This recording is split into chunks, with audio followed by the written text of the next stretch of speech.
చంద్రబాబు దేవుణ్ణి అడ్డుపెట్టుకుని కుట్రలు అబద్దాలు ప్రచారం చేస్తున్నారని ఆరోపించారు. వైఎస్ఆర్సీపీ రాష్ట్ర అధికార ప్రతినిధి రాచమల్లి శివప్రసాద్ రెడ్డి బరి తెగించి ఇష్టం వచ్చినట్టు మాట్లాడుతూనే ఉన్నారన్నారు. బోలేబాబా సంస్థకు అనుమతి ఇచ్చింది మీ ప్రభుత్వం కాదా అని ప్రశ్నించారు. ఆ 4 ట్యాంకర్ల నెయ్యొచ్చింది చంద్రబాబు పాలనలోని అంటూ కీలక వ్యాఖ్యలు చేశారు.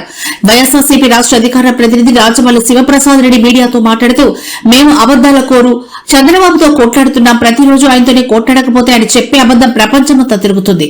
అందుకే మేము తిరుమల పవిత్రతపై రోజు మాట్లాడాల్సి వస్తోంది. కేవలం హిందువుల్లో జగన్ పట్ల వ్యతిరేకత రావాలని చంద్రబాబు దుష్ప్రచారానికి దిగాడు. దేవుణ్ణి కూడా అడ్డు పెట్టుకుని కుట్రలకు తెరలేపారు.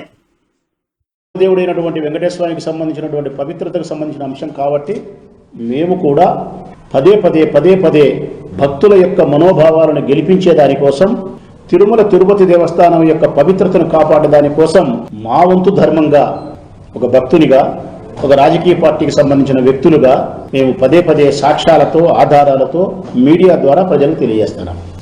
మొట్టమొదటి దీనికి బీజము ఆజ్యము చంద్రబాబు నాయుడు.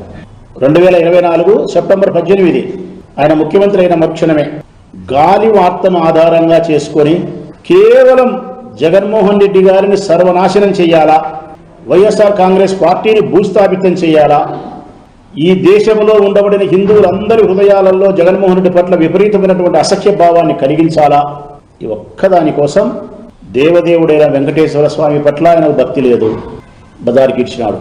ఆయన పదవి మీద ఆయనకు గౌరవం లేదు, ఈ ముఖ్యమంత్రి స్థానంలో ఇట్లా ప్రవర్తించకూడదు కదా అనేది లేదు. దేవదేవుడైన వెంకటేశ్వర స్వామి యొక్క భక్తుల మనోభిప్రాయాన్ని దృష్టిలో కూడా ఆయన పెట్టుకోలే. మాకు ఇవన్నీ సంబంధం లేదు, గడ్డి పొరగనైనా సరే బ్రహ్మాస్త్రంగా మార్చుకునే దానికోసం, జగన్ను నాశనం చేసేదానికోసం గడ్డి పొరకను సైతం బ్రహ్మాస్త్రంగా మార్చుకునేదానికి ఎన్ని కుట్రలైనా పన్నుతా, ఎన్ని అబద్ధాలైనా చెబుతా, ఎన్ని మోసాలైనా చేస్తా, అధికార దుర్వినియోగానికి పాల్పడి ఈ కార్యక్రమాలు చక్కబెడతా అనే సిద్ధాంతంతోనే 2024 సెప్టెంబర్ 18 ఆయన గాలి మాటను పట్టుకొని మాట్లాడినాడు. లేకుంటే మీ దగ్గరుండే వాళ్ళు గాలి వార్తలు కానీ ఏదైనా జంతువుల కొవ్వు కలిసిందని నీకు తెలిసి ఉంటే నీవు గోప్యంగా ఉంచుతావు, దీన్ని బహిరంగంగా ప్రకటన చెయ్యవు. ఎందుకంటే స్వామివారి యొక్క దేవాలయానికి సంబంధించిన పవిత్రతకు భంగం కలగకూడదు, భక్తులు బాధపడకూడదు అని చెప్పి గోప్యాన్ని స్వీకరిస్తావు. నీకుండబడిన అధికారాన్ని పురస్కరించుకొని సిబిఐ చేత దర్యాప్తు చేయించి నిజానిజాలు నిగ్గుదేల్చే ప్రయత్నం చేసి నిజ నిర్ధారణ జరిగిన తర్వాత బహిరంగ ప్రకటన చేసి ఉంటే నీది న్యాయం. మరి ఎక్కడ న్యాయం ఉందే నీది? ఎవడో దానయ్య గాలి మాట చెప్తే అది పట్టుకొని జంతువుల కొవ్వు కలిసిందని చెప్పి బహిరంగ ప్రకటన చేసి 120 కోట్ల మంది భారతీయుల యొక్క మనోభావాలను నాశనం చేసి జగన్మోహన్ రెడ్డి ఒక్కరి సర్వనాశనం చేసే దానికోసం ఇంతటి ప్రకటన చేసినావే, తప్పు కదా నీది? చేస్తే చేసినావు. మేము సుప్రీంకోర్టుకు పోయినాం.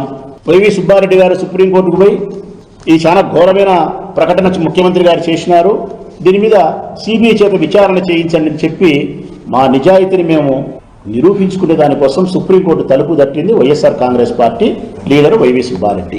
మరి మా అభ్యర్థన మేరకే సుప్రీంకోర్టు స్పందించింది. సుప్రీంకోర్టు